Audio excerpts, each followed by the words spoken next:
Namaste. Welcome to episode 4 of Understanding Sanatana Dharma series, brought to you by Aham Brahmasmi Foundation, which is a unit of Dakshinamnaya Sri Sharada Peetham. In the previous episode, we understood the significance of Ramayana and Mahabharata. We understood what is Shruti and what is Smruti, and various aspects of it. We understood the Puranas, the authors of Puranas, and many other important values regarding Ramayana and Mahabharata. In today's episode, let us continue our discussion more on Ramayana and Mahabharata. Let us welcome our esteemed guest, Mahodaya Sri Arjun Bharadwaj, who is an esteemed scholar, researcher, and author with deep interest in classical arts, literature, and philosophy. He's authored about 15 books on various aspects of Sanatana Dharma, including the Ramayana and Mahabharata. Welcome, Mahodaya. Namaste. Moving on to my question for today's episode. In continuation with our discussion on Ramayana and Mahabharata in the previous episode, I'm very curious to understand the authenticity of Ramayana and Mahabharata. We know that various locations that occur in both these texts still exist today. But are these evidences alone enough to support that these two events actually took place? Because we do not have any written evidences nor archaeological findings to support that these two events actually took place. So, should we consider them as actual historical events that took place, or should we consider them as fictional story? This is very important to understand. Thanks a lot for the question. Firstly, thanks a lot for welcoming me on this show, and it's a great pleasure to be on this platform. Firstly, we'll need to understand what the word itihasa means. Even before that, we'll have to have an overview of what constitutes a fact and what constitutes a value. Fact is something which is associated with the spatio-temporal aspects of the world. And value is something which is much more intangible, which transcends the facts. See, for example, if I just tell you the factual details about the Mount Everest, it is 8,848 meters high or whatever, that doesn't give you the experience of looking at the Mount Everest, nor does it give you the experience of climbing the Mount Everest. If I tell you the height of the Eiffel Tower, the height itself does not give you the experience of enjoying the beauty, right? Similarly, just take in our day-to-day conversations, if I ask you if you know a particular friend called Neelima or whosoever, if you ask me that question, for instance, if I say yes, I'll say that she's a very nice person, or she's of very good nature, etc. I won't start reporting to you her blood group or what is her Aadhaar ID or what is her height, etc. These are factual details. But your very question entails me to tell something more intangible. If you ask me, do you know her, how is she, etc., you're asking me about an intangible parameter, not these tangible parameters. So facts are these tangible materialistic parameters, and values are spiritual in nature. They transcend the material aspects of life. The Indian texts, the Ramayana and the Mahabharata, are mainly concerned about these spiritual values. In fact, right at the beginning of the Mahabharata, Vyasa Maharshi declares in the Adi Parva, Dharme charte cha kame cha mokshe cha bharatarshava yadi hasti tadanyatra yenne hasti natat kvajata. See, there he is trying to say that the aspects of dharma, artha, kama, and moksha, which constitute the chaturvarga purushartha, the four cardinal values of life, they are embodied in the best form in this epic, the Mahabharata. They are embodied in the most creative form in the Mahabharata.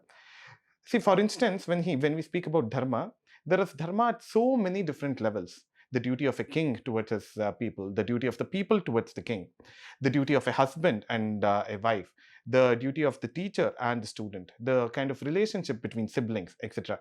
So the Mahabharata gives illustrative examples of all these different kinds of dharmic relationships.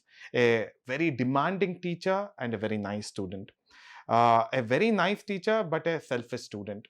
Similarly, the husband dominating over the wife and the wife dominating over the husband, and a bad king but very dharmic praja, and dharmic king but the people not understanding his value.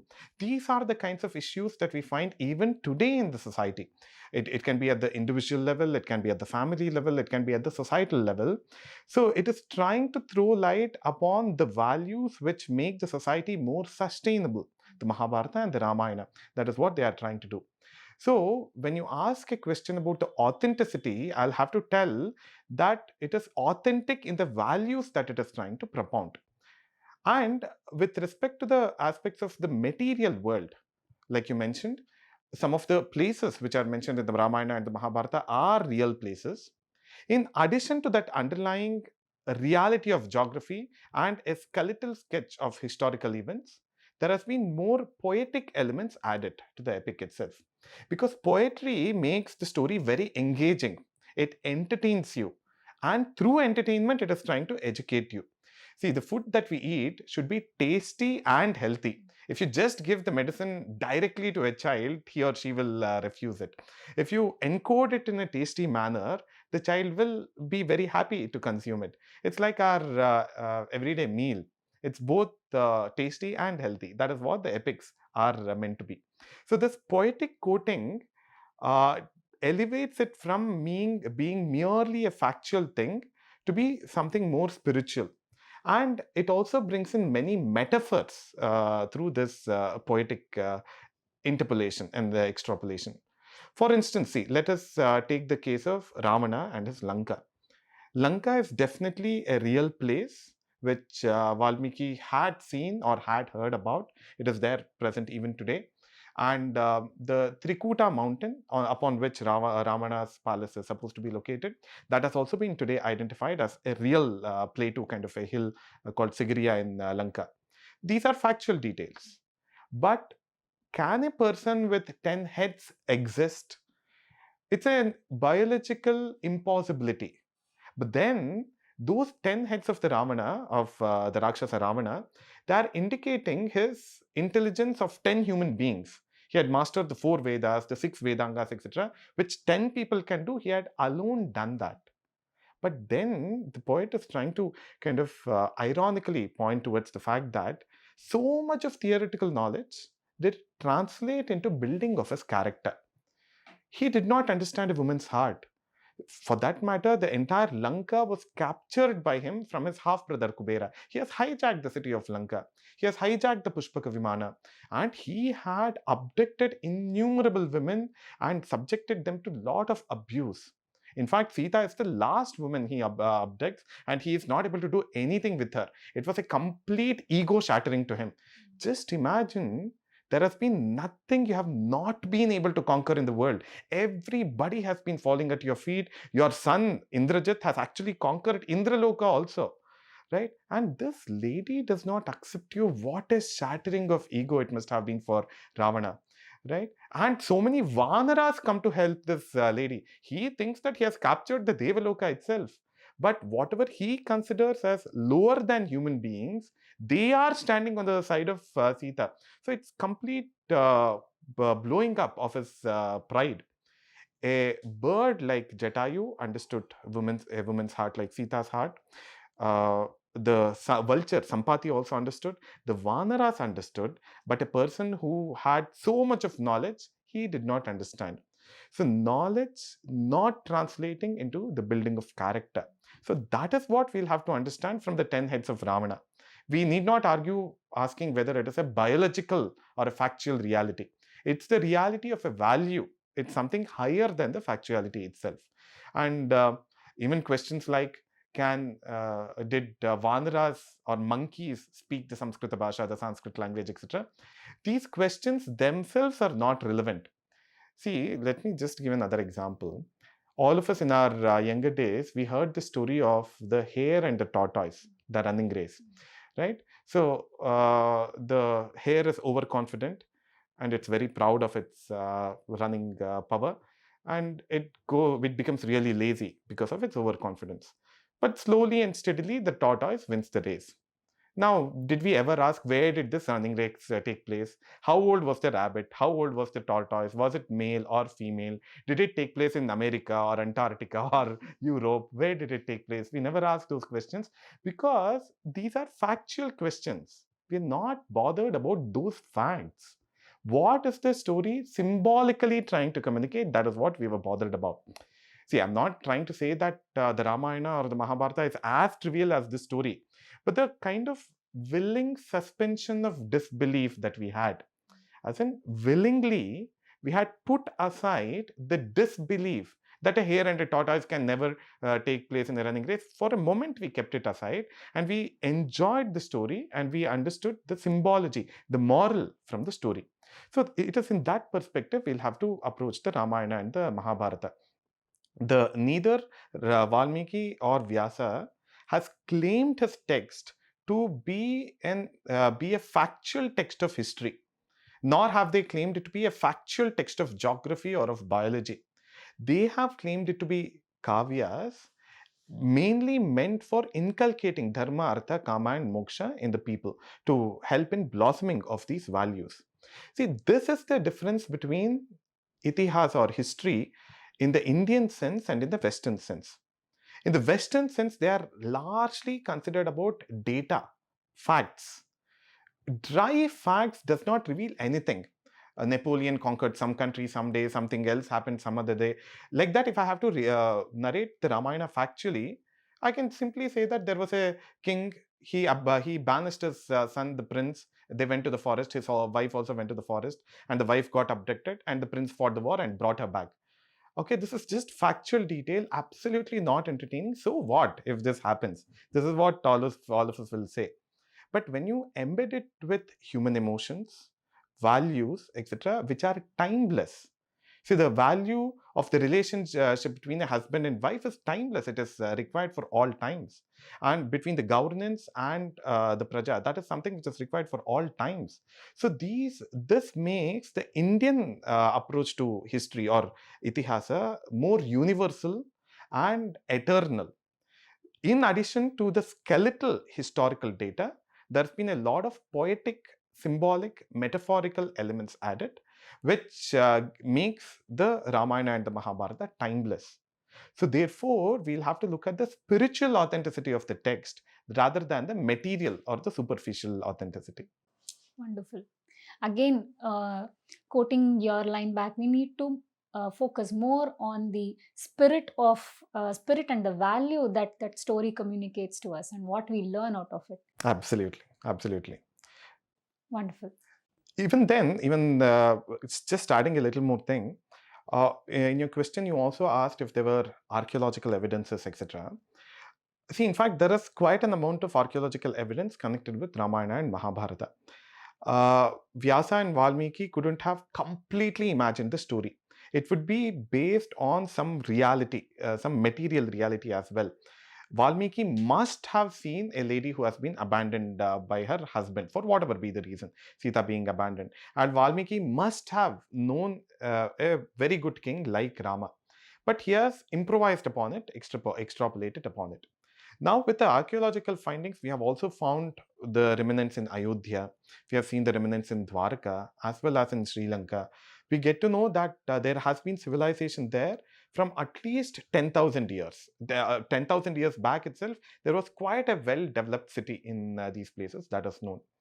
And with regards to inscriptional evidence, there is this very interesting inscription, Shasana, in the northern Karnataka. The poet is called Ravi Kirti. He was a Jaina poet who was under the patronage of the second Pulikeshi, Immadi Pulikeshi. So he has written a Shasana. It is in the Aihole in northern Karnataka. It is in a temple called Meguti Jinalaya. There he mentions the date of the Mahabharata war. So he says about 3000 or 3500 years before, from the time that he wrote, that is when the Mahabharata war took place. So what we'll have to remember here again is that the poetic tradition of Ramayana and Mahabharata, them as the philosophical tradition, that's one aspect. Parallelly, the historicity of the Ramayana and the Mahabharata, the actual events connected with the Mahabharata and Ramayana, that has also been documented in the Indian tradition. So when 1500 years ago in the inscription, 1400 years ago in the inscription, we hear about a particular date of the Mahabharata, that means the historicity also was kind of known. Yeah. Very Absolutely. important to understand that we have both. We have the Absolutely. historical facts as well as the spiritual aspect of both these texts. Absolutely. Yes. Moving on to my next question, a very important one, keeping in mind today's generation. From Ramayana, we know that Rama killed Vali through deception, and his wife Sita had to give Agnipravesha, and again he sent Sita to forest based on a single accusation. On the other hand, from Mahabharata, we know Krishna, and he used a lot of shrewd tactics to win the battle for Pandavas. So, having known all this, why do we still worship them as deities? Because many youngsters today have a lot of questions on these lines. So, it will be really helpful if you can answer them. This is very important to understand, I guess. See, this question usually is asked by people who don't read the Ramayana and the Mahabharata cover to cover. Thanks a lot for raising this question.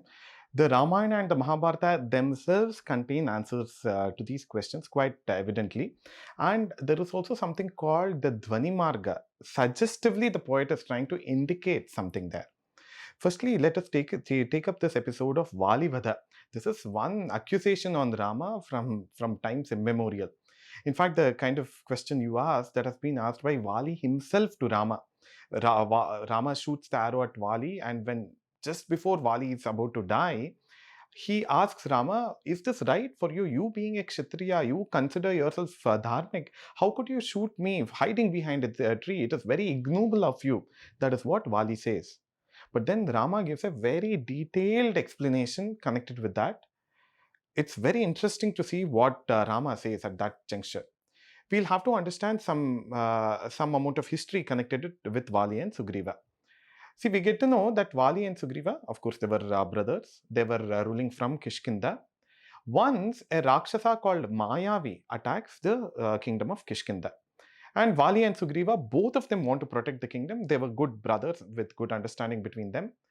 Vali chases after Mayavi, and Sugriva, because he wanted to help his brother, Sugriva also goes behind Vali. So Vali fights with Mayavi, and then Mayavi goes into a cavern or into a cave, and he asks Sugriva to wait at the door, wait at the opening of the cave, and Vali goes inside. Sugriva waits and waits and waits. Years pass by, but there is no news. Neither sees Vali coming out nor Mayavi coming out. So he gets worried. The kingdom is orphaned there, and the older brother is gone there, etc. After a point in time, he sees blood oozing out from the mouth of the cave. And he also hears the voices of Rakshasas, which were in a celebratory mode. So he immediately thinks that his older brother is dead and the Rakshasas are celebrating. So he closes the mouth of the cave with a rock and comes back to the kingdom. He's also very sad that his brother has died, or he believed his brother to be dead. So he comes back to the kingdom, and he is also very sad. The older Vanaras there, and Jambavan was also there. They all request Sugriva to take care of the kingdom. Your older brother Vali is dead, probably, and his son Angada is very young. So it's your responsibility to take care of the kingdom, Sugriva. So Sugriva, even without his wish, he is kind of obligated to take care of the kingdom. He does it in a very nice way. He takes care of his people, the prajas, in the form of Vanaras, very well. He does that job. But suddenly, one day, Vali appears there. He comes to the borders of the kingdom of Kishkinda, and he sees that Sugriva is on the throne. Vali gets very agonized, and he becomes very angry, and he throws away Sugriva from the kingdom. He doesn't even give a moment's time for Sugriva to explain himself. So he banishes Sugriva from the kingdom, and he chases Sugriva around the world, it is said. He wanted to kill Sugriva. So Vali does not even have the trust or the patience to understand what went wrong and why his brother has taken this step. Complete misunderstanding of the situation. Sugriva wanted to gain the kingdom. That is why he closed the mouth of the cave with a rock, and now he is occupying the zone. That was Vali's impression. So he chases him around, and Sugriva finally goes to a safe spot. That's a very detailed story. I won't go into the details there. And then he usurps the throne. Vali gets the throne back, but he starts having an affair with Sugriva's wife Ruma against her wish. uh, Sugriva is the younger brother, Ruma is the wife of Sugriva. Constantly he keeps on abusing her. And he has not been trustful with regards to Sugriva. And all the dharmic ones, for example, Hanuman and Jambavan, they start supporting Sugriva. They also go away from the kingdom and they stay with him. Now, see, among the two people, definitely Sugriva is more dharmic. The dharmic Vanaras are on the side of Sugriva. Vali has been adharmic. See, now Rama explains to Vali that this entire Bharatakanda, that is under the governance of the Ikshvakus now. Bharata is the king of Ikshvakus, and I am a representative of Bharata. I'm like a Dandanayaka. I'm a dharmic representative of Bharata. So now Rama says, in our Ikshvaku Vamsha, if there is a rape within the family, you having an affair, you forcing your sister-in-law, is like forcing your own daughter-in-law or your daughter, father having an affair with the daughter, that is incest. So now for incest, for this kind of a relationship, in the Indian tradition and also in the Kakutstha Vamsha, in the Vamsha of Rama, it is said that Marana Danda, death penalty, capital punishment is what is going to be accorded. So you have to be killed. First of all, you don't have trust upon anybody and you are being adharmic. So you will have to be executed. Now, if Maranadanda is what you have to be given, I don't have to ask you how I'm going to kill you. You have been adharmic for a very long time. So therefore, I'm executing you. In fact, we also get to know from the Ramayana, from the Uttarakanda, that Ravana and Vali had a pact. Ravana had promised Vali and Vali had promised Ravana that whatever new part of the kingdom they capture, they'll enjoy with each other, and whatever new women they capture, they'll enjoy with each other. This is complete breakdown of the Grihastha Dharma. They claim themselves to be the kings, and they say that they'll share the kingdom and women with each other. So that particular lady doesn't have a wish or a heart of her own, right? See, Rama is somebody who represents the best aspects of life. He understands Ruma's heart better than anybody else, right? So that is why he just Rama gives all this as the justification for vanquishing Vali. And very naturally, Rama had also pledged friendship with Sugriva. See, Sugriva also was in a similar position as Rama. Rama was banished from his kingdom and he has lost his wife. Sugriva also has been banished from his kingdom and his wife has been captured by his own brother. So this is Sama Dukkitva. Both Rama and Sugriva are experiencing similar kind of agony. So Rama was also kind of desperate to know where Sita is.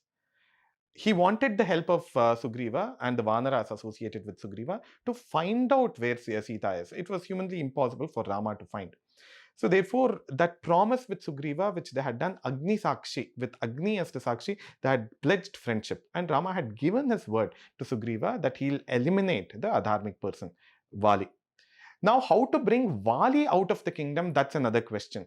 Because see, Rama had taken the pledge that he will not enter a city or a civilization for 14 years.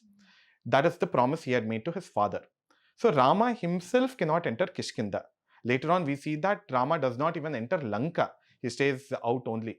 This is another, just as a side comment, very important value. See, his father is dead already. Dasharatha is dead. Rama knows that. But still, the word that he has given to his father, he sticks on to it. So Rama explains to Vali that I sent Sugriva just as a decoy to bring you out, to instigate you to come out, or else there is no way for you to come out from the city. So Sugriva is something like a decoy to bring Vali out, and Vali had to be given the Maranadanda, and he has been given. And Vali himself accepts that it was his mistake, and it is a realization for Vali.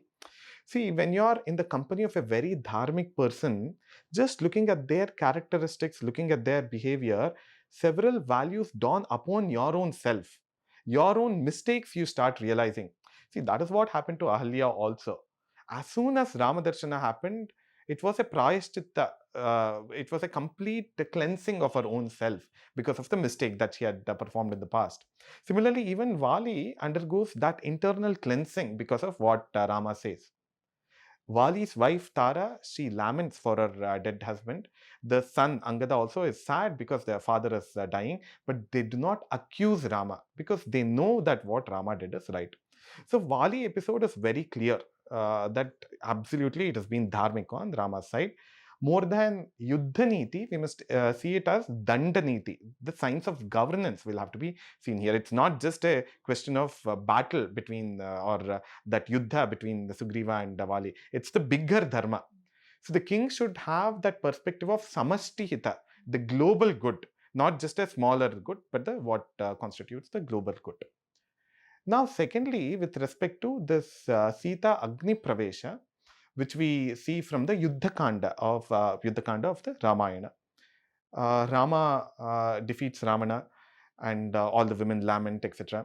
Then Vibhishana is coronated as the king of Lanka. Lakshmana goes and performs the coronation because Rama again does not enter the kingdom. Yeah, Vibhishana offers the kingdom to Rama, but Rama refuses it. See, if he wanted to expand his kingdom, he could have annexed any of these territories. Rama just wanted to ensure that there are dharmic kings all over. So Vibhishana is coronated. Then, upon the permission of Vibhishana, Sita is brought out from the Ashokavana. Rama also instructs the people who are bringing her to deck her very beautifully and bring her out. See, this is all extremely important because Rama is soon going to be, he'll get back his kingdom. The king and the queen should be very presentable to the people. They must exude confidence. So the queen cannot come out in a very sad and dilapidated and dirty sari, etc. For one whole year, she has been staying like that. Now all the Vanaras, Rakshasas, everybody is watching. So she cannot come out in the open that way. So Rama asks her to come very well decked up. So Sita comes, and Rama is overcome with a lot of emotion as soon as he sees Sita. But for a moment, he holds himself and says, I won't accept you. This is what Rama says. I won't accept you. Ramananka paribrashta, etc. He says, you might have slipped down from Ravana's thigh. You might have been sitting on his thigh, etc. All this Rama starts accusing Sita. Lakshmana is shocked. Hanuman is shocked. Jambavan is shocked. It is because of Sita that Rama fought this war. For such a long time, Rama has been lamenting for Sita. And now Sita is right in front of his eyes and he's making these kinds of statements. So everybody is shocked and Sita is also in deep pain. So she asks Lakshmana to kindle the fire. It's not Rama asking Sita to undergo Agni Pravesha. But the kind of questions that he asks, it corners her into a situation where she had to enter the fire. She says that I have nothing to do here anymore. So Sita enters the fire, but then Agni Deva himself brings her out, saying that she is the purest of the women that I have seen, the most chaste women, and she is the embodiment of Pativratya. And also Devan Devatas, all of them appear in the sky, and Dasharatha also appears in the sky. The Vanaras, the Rakshasas, all of them start celebrating this very incident. In fact, in some of the other poems based in the Ramayana, it is said that Agni felt he himself got purified because of the contact with Sita.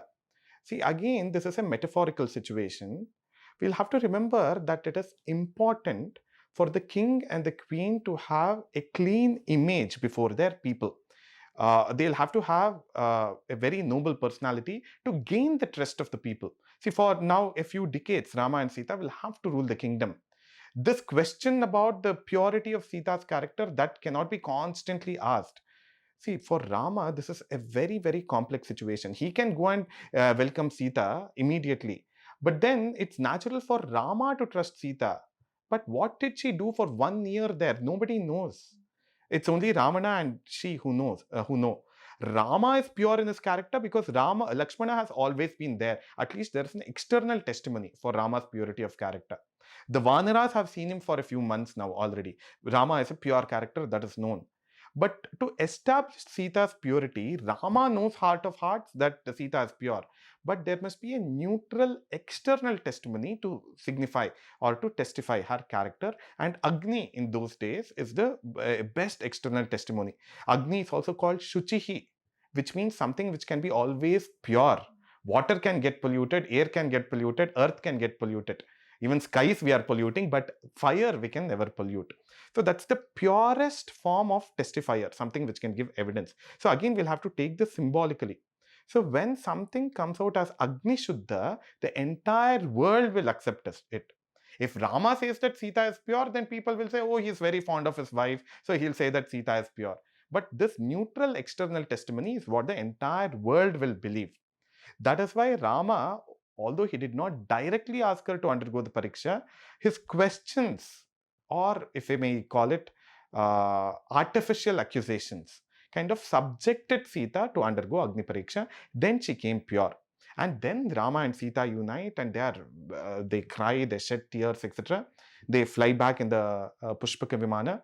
Nowhere does Sita complain about what Rama did, and Rama also does not again rehash the same situation, because Sita understands why Rama did this way, and Rama understands that Sita has understood. So this complete understanding of each other's heart, that's an extraordinary form of dampatya.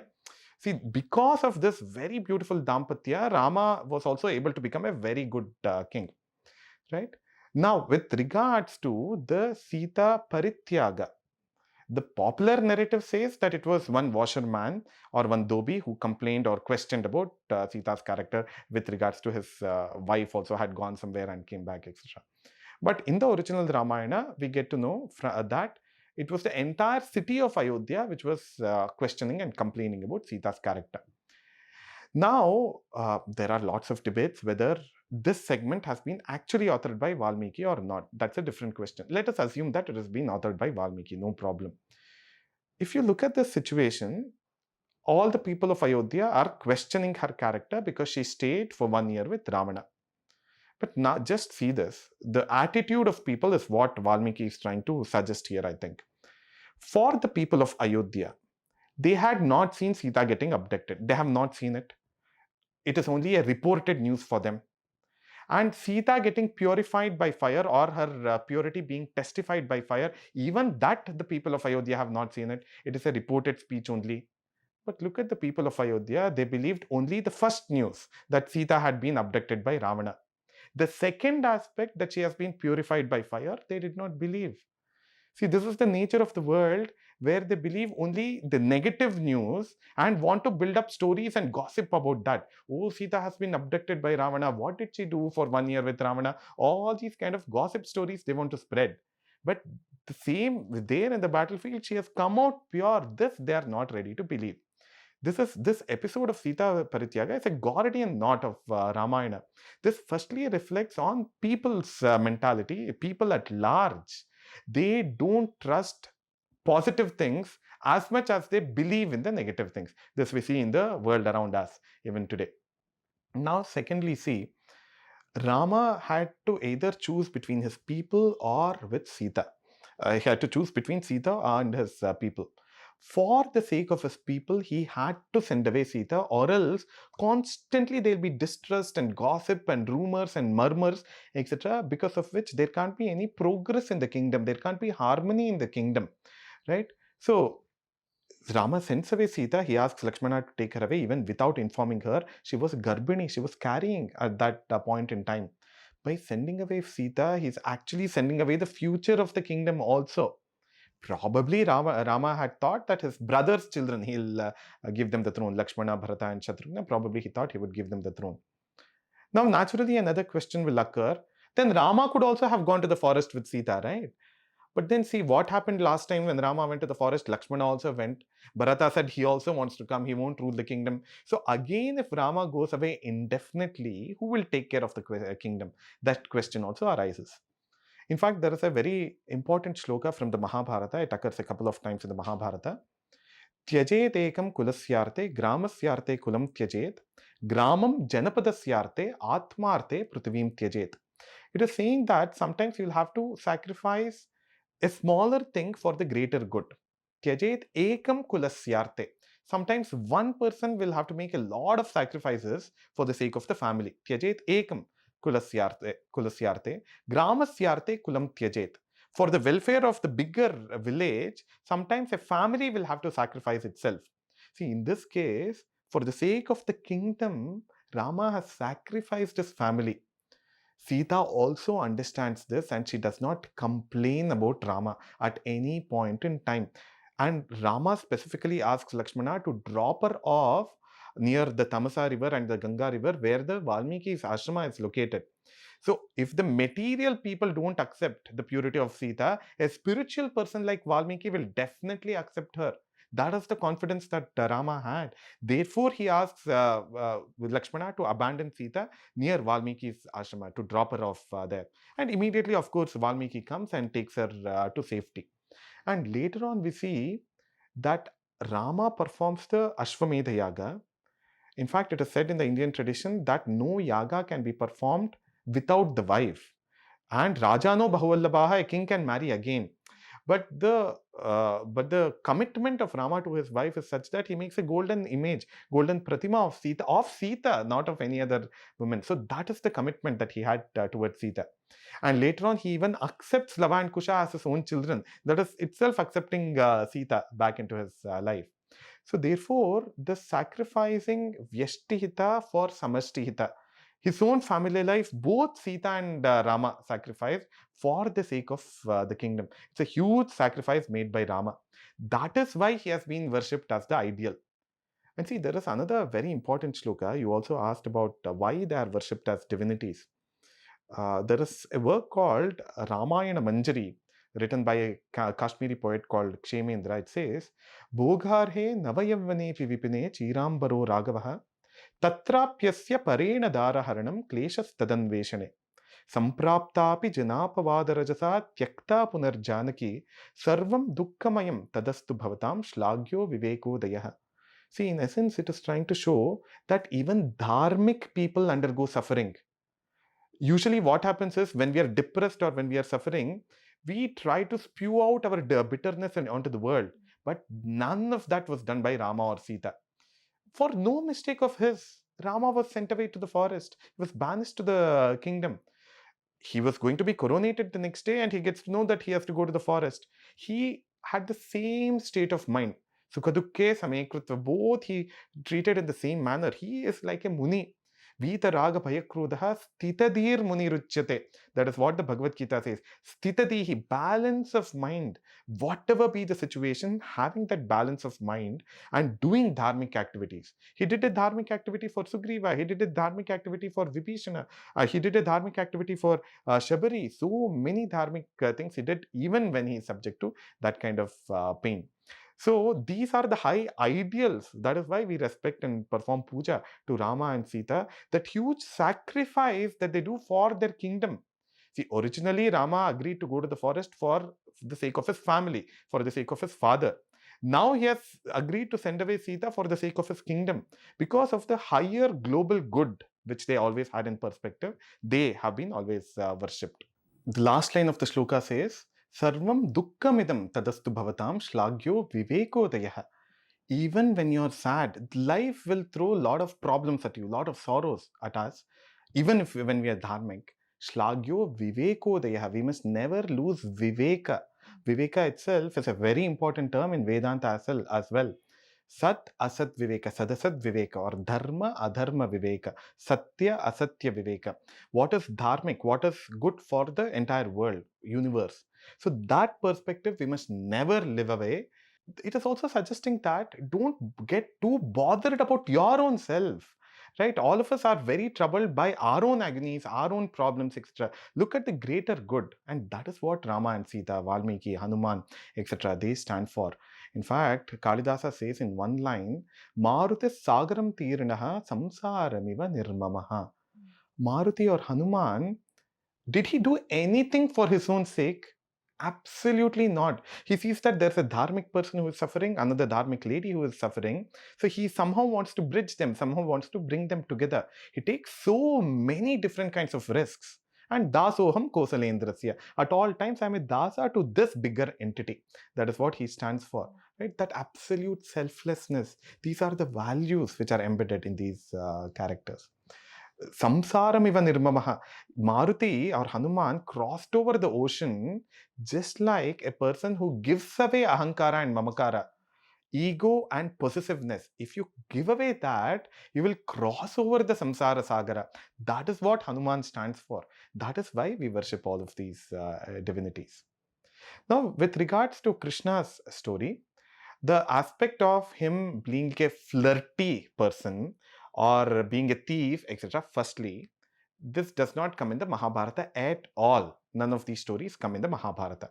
For that matter, in what is called the Sabha Parva of the Mahabharata, Shishupala, who is also a cousin of Krishna, he accuses Krishna of so many different things.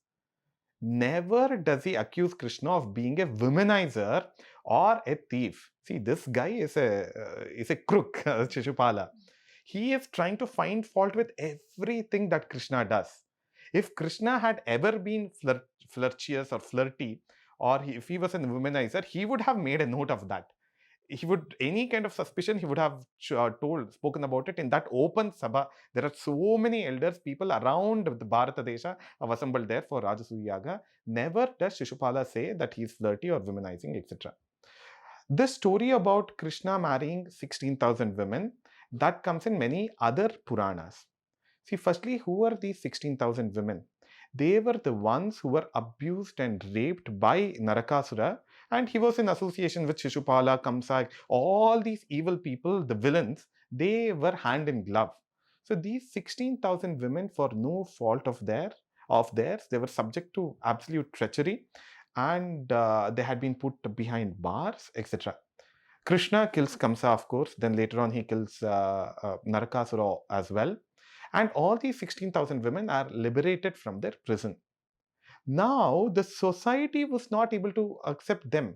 The fathers, the brothers, the husbands, etc., they were not ready to take back these women into their own families. See, this again is reflecting upon the small mindedness of the community itself. See, firstly, when there is a bad king, like Kamsa, for instance, what is the child welfare program he is doing? He is killing one child after the other. That is the nature of this king. What about the old people? He has put his own father, Ugrasena, behind bars. His own sister, he has put behind bars. And what is the environmental care that he is doing? The entire river Yamuna is polluted. That is the feeding river for Mathura, Vrindavan, and Gokula, etc. He's not caring about the environment as well. Krishna, from his youngest days, he is environmentally conscious. He has concern about women, he has concern about children, he has concern about older people. And we also get to know that in Kamsa's rule, a cultural phenomenon like the Indradvajotsava had become a very obscene, vulgar festival. Even the cultural aspects are destroyed because of selfishness and arrogance of the particular king. So here, these are the problems which we find even today in the society. Krishna was, in the true sense, a social reformer. These 16,000 women who were abused and who were not accepted by the society, Krishna at a very young age says that you can declare yourselves to be the wives of Krishna. He gave them an identity. If not, they would all have ended their lives. Women identity, women empowerment in the literal sense. And he said that all the children that you have got, they can all claim that Krishna is their father. So that acceptance in the society he gave to this women, which is an extraordinary phenomenon. Whether that number 16,000 is absolutely true, is it 15,099 plus 1 or whatever, that's not the 15,999 plus 1 or 16,001 minus 1. That's not about the accuracy of the number. It's about being a very huge number of women who are subject to that kind of trauma. So it's not about him being flirty or anything there. It's about giving them a social identity. Secondly, there is another episode connected with the younger days of Krishna, which is the Gopika Vastrapaharana, where when the Gopikas were bathing, he playfully takes away their dresses, saris, etc. See here, first of all, it's a nice, playful prank. We can take it in that frivolous manner or in that playful, hasya manner. But there is another deeper thing there. Symbolically, the women are like the Jivatmas who are craving for the company of the Paramatma. So when you want to be with the Paramatma, you must not have any inhibitions. You must be transparent. You can't keep something within your head. Your conscience must be clean. So that transparency of character is what is needed. That is what Krishna is indicating there. It's not about being physically naked or anything. the blockages that you have in your mind, the wheels or the clothing that you have in your mind, you remove that, and then I will become a part of you. That is what Krishna is trying to indicate there. So he is removing their individuality so that they become one with the universal. So the Jivatma merging with the Paramatma. So that is what he is trying to symbolize there. So we'll have to remember Krishna was an extraordinary philosopher, of course. He's called Yogeshwara in the Bhagavad Gita. Yatra Yogeshwara Krishna, Yatra Partho Dhanurdaraha, etc. Like it is said, Yogeshwara. In addition to that, he was a very great socio-political visionary, socio-political reformer. So these are the aspects which make the Ramayana and the Mahabharata very relevant to us today. These are the kinds of problems that we are seeing in the society around us. These are the problems which we are seeing in relationships between siblings or within a family, between parents and children, etc. So these are the ones which are kind of laid bare in the Mahabharata and the Ramayana. It is for us to read them and reflect upon our own lives. They can help in the enrichment of our lives, and they can help in the sculpting of our own personalities. To continue about the shrewd tactics that Krishna used to win battle for Pandavas, what do you have to say about that? That's a very important thing and a very interesting thing as well. See, in the Indian tradition, there are four modes or four aspects of foreign policy, four approaches towards the relationship between two kingdoms: Sama, Dana, Bheda, and Danda. All these four have been practiced both in the Ramayana and the Mahabharata. We see that. Sama is the peaceful path, Dana is the path of negotiations, Bheda is the path where you bring a fraction in the enemy itself, so that one part of the enemy may join you, they might change their minds and join you. And Danda is absolute vanquishing of the enemy. When the first three methods don't work, you go to the last method. We see Rama also trying that. He sends Angada as a messenger just before the battle, saying that let there not be bloodshed. Let so many Rakshasas and Vandaras, let them not die. You change your mind, Ravana. See, Krishna, Bhagavan Sri Krishna had tried all of these. He went to broker a treaty of peace with the Kauravas. But the Kauravas totally insulted him, humiliated him, etc. So, Samamarga did not work. He also tried negotiating. If you're not ready to give half the kingdom, give 5 villages at least. Give at least one village for the Pandavas. They'll do their agriculture and they'll take care of their livelihood. And then Kaurava Duryodhana says that not even the space occupied by the tip of a needle he is ready to give. So Sama has not worked, Dana has not worked. He calls Karna outside the Sabha and says that you know, Karna, that you are older than the Pandavas, you are the son of Kunti. If you change over sides, it will naturally weaken the Kauravas, it will strengthen the Pandavas. You will become the king of the entire kingdom. Shashtam Tvam Vareshyati Draupadi. Draupadi will marry you as her sixth husband. It might not be a happy situation for Draupadi, but then she can sacrifice that much so that the lives of so many other women are saved. So Krishna makes this offer also. See, there is Arthalabha and Kamalabha both. He can become the king of the entire joint kingdom, and he can have Draupadi also as his wife. But then Karna says, I will be a dog on the side of the Kauravas, but I won't switch onto the side of the Pandavas, although I know that the Pandavas are more dharmic. Right? See, this is absolute being totally ignoble on the side of Karna. So I'm taking this example of vanquishing Karna because of the shrewd tactics that you asked about. There are many other tactics that Krishna tried. All options of peace treaty we have tried. We have tried to negotiate as much as possible. We have tried to bring a break in their own enemy faction, and we tried to take some people onto our side, onto the Pandava side. When none of that works, it is best to eliminate the evil guy as soon as possible. If Karna continues to fight the battle on the side, there'll be a lot of bloodshed on the side of the Pandavas as well as on the side of the Kauravas. When we have given enough number of chances and still the person is not ready to change his mind, it is very important to eliminate him as soon as possible in the framework of the bigger dharma for the protection of as many lives and the global good. So always in the case of Rama and in the case of Krishna, the samashti hita, what serves a bigger purpose, that is what they never lost from their view. So therefore, whatever we see as a shrewd tactic that is contributing towards the welfare of the Pandavas, through that to the entire Bharat Desha, we'll have to keep that in mind. Wonderful. such a meaningful message here when you refer both these texts. What are the values that we as human beings need to imbibe to better our lives in terms of, political aspect, family aspect, as a husband, as a king, and various other relationships. I think the texts have covered all kinds of relationship that a human being is in. So it's very important to read these texts. Actually, many more details have been mentioned in the Essential Ramayana and Essential Mahabharata, the two wonderful books, also authored by Arjun Mahodaya. So, if our readers are interested, you may certainly read these books to gain more knowledge on these aspects. Thank you so much, Mahodaya, for answering all these wonderful questions with in depth knowledge. Thank you, Mahodaya, for answering all these questions with so much of details. And you mentioned so many small stories from these epics to explain and give us a better understanding of these questions. Thank you to all our viewers. See you soon in the next episode. Thanks a lot, Smruthi Mohadaye. Thanks a lot to all the viewers. And my humble pranams at the lotus feet of the Ubaya Jagat Gurus. Thanks to the Aham Brahmasmi Foundation for doing this excellent endeavor. Namaste. Namaste.